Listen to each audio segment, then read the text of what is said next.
दोस्तों आज के इस वीडियो में हम देखेंगे बजाज 2200 TMSS OTG ओवन का प्रोडक्ट रिव्यू एंड डेमोन्स्ट्रेशन। इसको यूज़ कैसे करना है, इसकी फंक्शनिंग कैसे है और इसमें आप क्या क्या चीज़ें बना सकते हैं, ये सारी चीज़ें मैं एक्सप्लेन करूँगी। इसी के साथ मैं आपको माइक्रोवेव, कन्वेक्शन ओवन और साथ ही में OTG ओवन में क्या डिफरेंस होता है वो भी इसी पूरे वीडियो में एक्सप्लेन करूँगी। क्योंकि मेरे बहुत सारे बेकिंग वाले वीडियोज़ में आप ही के कॉमेंट होते हैं, आप पूछते हैं क्या इसे हम माइक्रोवेव में बेक कर सकते हैं या फिर OTG ओवन क्या होता है, कन्वेक्शन ओवन OTG ओवन में क्या फ़र्क है, माइक्रोवेव और कन्वेक्शन ओवन में क्या फ़र्क है, तो वो सारी चीज़ें मैं इसी वीडियो में एक्सप्लेन करूँगी। तो चलिए शुरू करते हैं इसकी अनबॉक्सिंग से। ये है OTG oven. OTG basically oven toaster griller होता है। इसके अंदर आप जैसे बेकिंग भी कर सकते हैं, ग्रिलिंग कर सकते हैं, रोस्टिंग कर सकते हैं। बट अगर खाना गर्म करने की बात हो, मैं आपको लेमैन लैंग्वेज में बता रही हूँ कि सिंपल जैसे माइक्रोवेव में क्या होता है कि मेनली वो उसका जो यूसेज होता है वो पानी गर्म करना हो गया या खाना गर्म करना हो गया। माइक्रोवेव वाले ओवन में आप सिर्फ वो काम कर सकते हैं। OTG में आप बेकिंग कर सकते हैं या फिर ग्रिलिंग कर सकते हैं, जिस तरीके से जैसे तंदूरी चिकन हो गया या तंदूरी पनीर टिक्का हो गया, इस तरीके की भी चीज़ें बना सकते हैं। साथ में केक एंड कुकीज़ भी बना सकते हैं। और जो कन्वेक्शन ओवन होता है वो दोनों का कॉम्बिनेशन होता है। उसमें आप खाना भी गर्म कर सकते हैं, मतलब माइक्रोवेव वाले भी फंक्शन होते हैं और साथ ही में उसमें आप बेकिंग भी कर सकते हैं। तो ये था डिफरेंस तीनों ओवन का। आगे मैं आपको इसमें चीज़ें दिखा रही हूँ, आप देख सकते हैं। इसमें से बारी बारी करके मैं आपको एक एक चीज़ निकाल के दिखाई। ये रॉड्स हैं बेसिकली, जो मेरे हस्बैंड के हाथ में आपको ये स्टील के रॉड्स दिख रहे हैं। इसमें जैसे कोई भी चीज़ अगर तंदूर करना हो तो उसे फंसा के रैक पे रख के आप अच्छे से इसमें ग्रिल कर सकते हो। तो इन रॉड्स का ये यूसेज है। इसमें एक रोटेटर भी है, मतलब ये घूमता भी है। आप चाहे तो मतलब एक जगह स्थिर करके भी आप ग्रिल कर सकते हैं, या फिर आप मतलब अगर रोटेशन वाला यूज़ करते हैं तो उसमें कंटिन्यूसली वो रोटेट होता रहेगा। बट हम लोग वेजिटेरियन हैं तो हमें चिकन वगैरह तो पकाने की ज़रूरत नहीं है। बेसिकली जो लोग नॉन वेज लवर हैं उनके लिए ये चीज़ बहुत ही मतलब काम की चीज़ है। तो यहाँ पे मैं आपको और भी चीज़ें दिखा रही हूँ। बेसिकली मैंने ये मंगाया था बेकिंग के लिए, क्योंकि बेकिंग OTG ओवन में ज़्यादा अच्छे से इवन होती है as compared to convection oven. तो मुझे ज़्यादा पसंद है OTG, तो इस वजह से मैंने इसे भी मंगाया था। तो ये देखिए इसका साइज़ कुछ ऐसा है और ये हमें पड़ा था करीबन 10,500 की रेंज का। ऑफ़र के साथ में लाके 9,500 तक मिला था जब जिस टाइम पे हमने लिया था। बाकी डिपेंड करता है, कोई फेस्टिव सीज़न है या फिर किस सीज़न में आप ख़रीद रहे हैं उस पे वेरी करता है। तो अभी तो फ़िलहाल इसका जो रिटर्न प्राइस है वो 10,500 के आसपास का है। ये प्लेट्स हैं, जो सिल्वर वाली प्लेट है वो नीचे जाएगी और जो ब्लैक वाली प्लेट है उसमें आप कोई भी चीज़ रख के बेक कर सकते हो। और ये एक वायर्ड रैक है, मैं आपको दिखा दे रही हूँ। आप ही के सामने ये सारी अनबॉक्सिंग हो रही है। इसे आप फंसा सकते हैं इस तरीके से। इसमें मतलब 3 रैक्स के लिए जगह दी जाती है। एक सबसे लोअर होता है, एक मिडिल होता है और एक सबसे ऊपर का होता है। नॉर्मली जब भी कोई चीज़ हम बेक करते हैं सबसे परफेक्ट होता है मिडिल वाला, क्योंकि नीचे से भी हीट आती है, ऊपर से भी हीट आती है। OTG ओवन में होता क्या है, ऊपर भी रॉड्स होती हैं, नीचे भी रॉड्स होती हैं, जितने स्टैंडर्ड OTG ओवन होते हैं। और मुझे बजाज के प्रोडक्ट्स अच्छे लगते हैं। कोई मतलब पेड प्रमोशन नहीं है, मैं अपने पर्सनल एक्सपीरियंस के बेसिस पे ही आपको बता रही हूँ। और ये वाली ट्रे आएगी नीचे, जैसे अगर कोई चीज़ आप ग्रिल कर रहे हो उसमें से कुछ गिर रहा है, जैसे चिकन ही हो गया, अगर आप उसको अंदर ग्रिल कर रहे हो उसमें से मसाले नीचे गिर रहे हैं तो वो उस पर रोकने के लिए नीचे वाली प्लेट है कि गंदी हो आप साफ़ कर लें, अवन गंदा नहीं होना चाहिए। यहाँ पे आपको मैं नॉब्स दिखा दे रही हूँ। ये टेम्परेचर का है, 100 से 250 तक का है, आप देख सकते हैं। 100 से 250 सेल्सियस तक। इसमें जो मार्क है आपको जितना चाहिए हो आप उतना कर दें। अगर जैसे सपोज़ 180 है तो 175 और 200 के बीच में कहीं आएगा।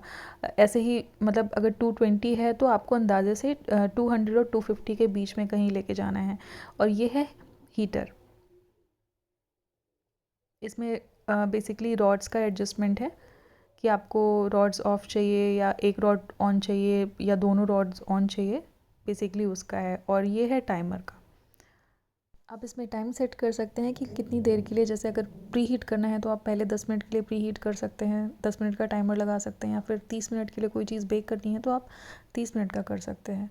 अब यहाँ पे हम खुद समझने की कोशिश कर रहे हैं कि कौन सी चीज़ किस चीज़ के लिए यूज़ होगी।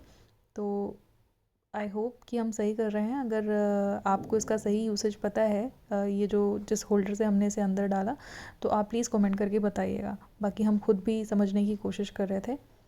आई थिंक ये सारी चीज़ें गर्म वायर रैक्स को उठाने के लिए होंगी। तो हमने ट्राई करके देखा, परफेक्टली काम कर रहा था। ये ओटीजी का रोटरी वाला पार्ट है कि इसमें आप जैसे चिकन या कोई नॉनवेज फंसा के आप इसे अंदर फिट कर दें और ये कंटिन्यूसली ये रॉड घूमती रहती है और वो हर तरफ से इवनली ग्रिल होता रहता है। बेसिकली ये ग्रिलिंग वाले फंक्शन के लिए यूज़ होगा। तो ये देखिए, इस तरीके से इसमें ऐसे हुक्स दिए हुए हैं कि आप अच्छे से जो भी आपका मटेरियल है वो उसमें फंसा लें, वो नीचे गिरे नहीं। तो हमने इसे ऐसे फिक्स करके देखा और ये हुक है, पेंच है, आपको इसमें सामान लगाने के बाद अच्छे से इसे टाइट करना पड़ेगा। तो ये हो गया रोटरी वाला फंक्शन। ये अंदर घूमती रहेगी कंटिन्यूसली। और ये कहाँ पे लगाना है हम खोल के दिखा दे रहे हैं आपको। इसके भी हुक्स दिए हुए हैं, ये आराम से उसमें फिट हो जाएगी। अभी मैं आपको इसी अवन में कोई चीज़ बेक करके भी दिखाऊंगी कि कैसा रिज़ल्ट मिलता है। मुझे तो पर्सनली ओटीजी अवन हमेशा ज़्यादा बेटर लगते हैं इवन बेकिंग के लिए। जैसे आप ये वाला हैंडल देख सकते हैं, नॉर्मली मुझे लग रहा है कि कोई भी गर्म वायर हो या फिर इस तरीके से रोटरी है, गर्म रोटरी को भी उठाने के लिए काफ़ी यूज़फुल है, क्योंकि हम ऐसे अगर नंगे हाथ से छुएंगे तो काफ़ी ज़्यादा गर्म लगेगा। अब इसकी तार की लंबाई देख लेते हैं कि इसकी तार की लंबाई कितनी है। तार की लंबाई ठीक ठाक है। अगर आप किसी पावर पॉइंट के आसपास रखोगे तो ईज़िली फिट हो जाएगा। नॉर्मली अवन्स मैंने ऐसे भी देखे हैं जिसमें तार काफ़ी छोटा होता है, उनसे कंपेरेबली थोड़ा सा बड़ा ही है। और नीचे जो स्टैंड्स हैं इनमें रबड़ लगी हुई है ताकि ये इधर उधर मूव ना हो। बॉडी भी ठीक है जैसा कि आप देख सकते हैं। नीचे की रबड़ मैंने आपको दिखा दी, सिलिकॉन पैड्स वाली रबड़ है, तो वो जिस भी सरफेस पे आप रखोगे वो होल्ड करके रखेगा। तो ये रोटरी और रॉड्स मैंने आपको दिखा दिया, बेसिकली ग्रिल करने के काम आएंगी। इनको कैसे होल्ड करना है मैं आपको दिखा दे रही हूँ। जो हमारा स्टील वाला वायर रैक था, इसमें ये होल्ड करने, जैसे पनीर टिक्का वगैरह आप बना रहे हैं तो किस तरीके से आपको फिट करके अंदर होल्ड करना है वो भी मैं दिखा दे रही हूँ अभी। तो इसी वायर रैक में आपको फिट करना है। इसे आप निकालें और ये जो रॉड्स देख रहे हैं इसके अंदर जैसे पनीर टिक्का है उसको फंसा के आपको इसको नीचे वाले साइड में ऐसे होल्ड करना है। आपने सपोज़ टिक्का लगा लिए, फिर उसके ये नीचे इस तरीके से जो आपको दिख रहा है इसमें इस तरीके से टिका देना है। और ये पूरी की पूरी वायर रैक आपको अंदर डाल देनी है, तो आपका ईज़िली पनीर टिक्का भी ग्रिल हो जाएगा। आई होप आपको समझ में आ गया होगा। मैं आपको एक बार दिखा दे रही हूँ इस तरीके से करके भी। मैंने अभी तक मतलब ऐसे कोई शूट नहीं किया पनीर टिक्का अवन में, बट फ्यूचर में डेफिनेटली करूँगी। अगर आपको सीखना है तो प्लीज़ कमेंट करके आप बताएं। अब आप यहाँ पे देख सकते हैं मैंने जो ऊपर की रॉड है और जो नीचे की रॉड है दोनों को ऑन करके रखा है, क्योंकि बेकिंग में दोनों का ऑन होना ज़रूरी है। अब जैसे ये है टेम्परेचर के लिए, मैं इसको सेट कर रही हूँ 175 पे अभी मैंने कर दिया। अगर आपको 180 चाहिए थोड़ा आप और आगे कर सकते हैं, 200 और 175 के बीच में रख सकते हैं। और ये जो रैक है नॉर्मली इसी ये स्टैंडर्ड है जो मैं आपको बता रही हूँ। अगर आपको कोई केक वगैरह बेक करना है, ये जो ये वाला आप बटन देख रहे हैं इस साइड आप कर दोगे तो दोनों रॉड्स जलेंगी। इस वाले में एक नीचे की जलेगी, ऊपर की नहीं जलेगी। इस वाले में ऊपर की जलेगी, नीचे की नहीं जलेगी। इसमें दोनों जलेंगी, तो हमें दोनों चाहिए, दोनों ऑन कर देंगे। और रॉड्स किस तरीके से जलेंगी वो भी दिखा दे रही हूँ। और ये आपको टाइमर सेट कर देना इन केस अगर आप प्रीहीट करना चाहते हैं 10 मिनट के लिए। तो